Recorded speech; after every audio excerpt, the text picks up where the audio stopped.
What's up, YouTube, and welcome to my channel. I'm Kevin. This is Edge Academy. This is where we teach you to sharpen your business, to grow, and to create unforgettable experiences for your clients. You can see I got the stop sign behind me over here. The stop sign, that's a reminder. Stop what you're doing and listen to this video.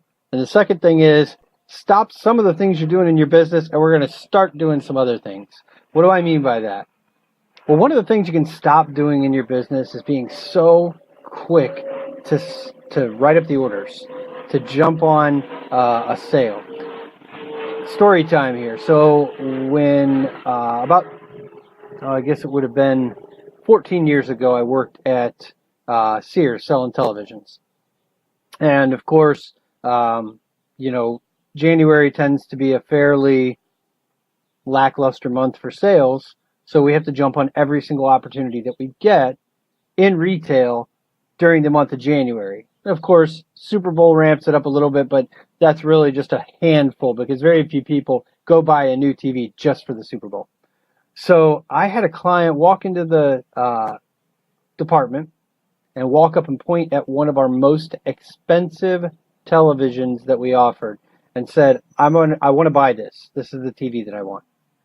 And when you're faced with that situation in retail, there's a huge temptation to just say, don't risk it.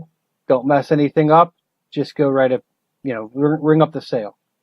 And the fact is that if you do that, you're costing yourself and you're costing your client and your customer an opportunity. You say, well, what do you mean? Well, this gentleman walked up, his two kids were with him. He points to that TV and says, hey, I'm really looking. Of course, I walked up and did a standard greeting. Hey, my name is Kevin. Welcome to the department. I'm here to serve you in any way that I can. And he said, great, I want to buy one of these. And so I said, that's a great choice. I mean, do you mind if I ask you how you came to the conclusion to buy that television? He told me that he did some research. This is how big his room is. And I was able to then look at him and say, with all integrity, you know what, sir? You made a great choice. Well, if you don't mind, I'd like to just show you a couple things that would really help you to get the most out of this television. And he said, well, sure, go ahead, show me. Got nothing to lose, right? And we had built enough rapport at that point where we were able to just walk over to the accessory aisle, and I was able to start presenting some of the accessories to him and explaining some of the benefits.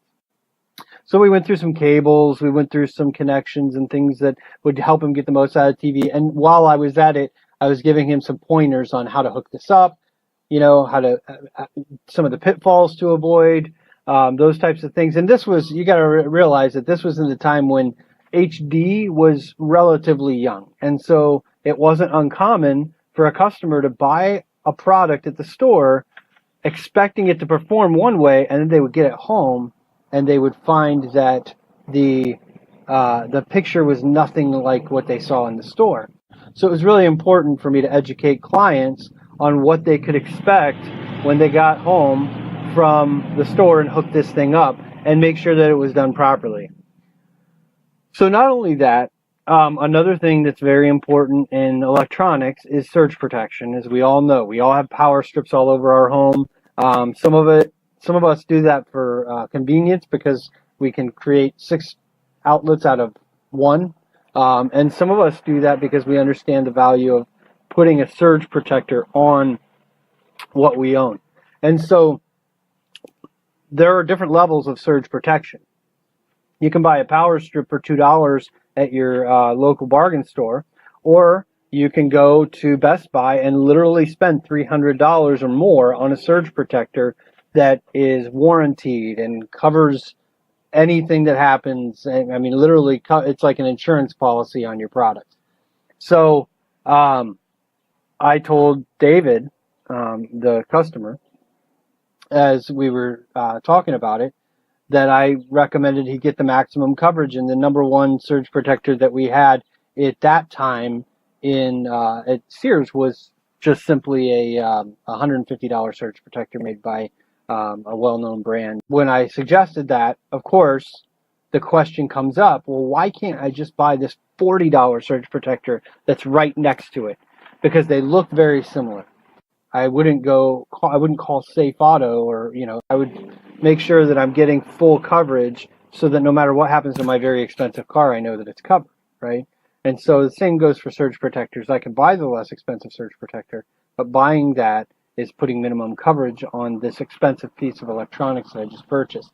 And, he kind of looked at me, and one of the greatest moments ever, he says, "You know what, Kevin, I'm not really sure that I need this, but you seem like an honest guy, and so I'm going to go ahead and I'm going to buy the more expensive one. I'm this far in already, might as well." And then we added a protection agreement onto the television as well. You're going to find out in the next video what a difference that one question made that I asked him, which is, why don't you tell me what it was that led you to the decision to get that set? All right. Thanks a lot, guys. Hey, do me a favor. Go ahead and subscribe. Hit that little bell notification. That way you'll be notified every single time I put a new video out. Also, give this video a like if you would, and tell your friends about this channel. Hey, if you're in sales, you probably got friends in sales, so tell your friends about this channel. I really appreciate you guys. Have a great day, and stay sharp.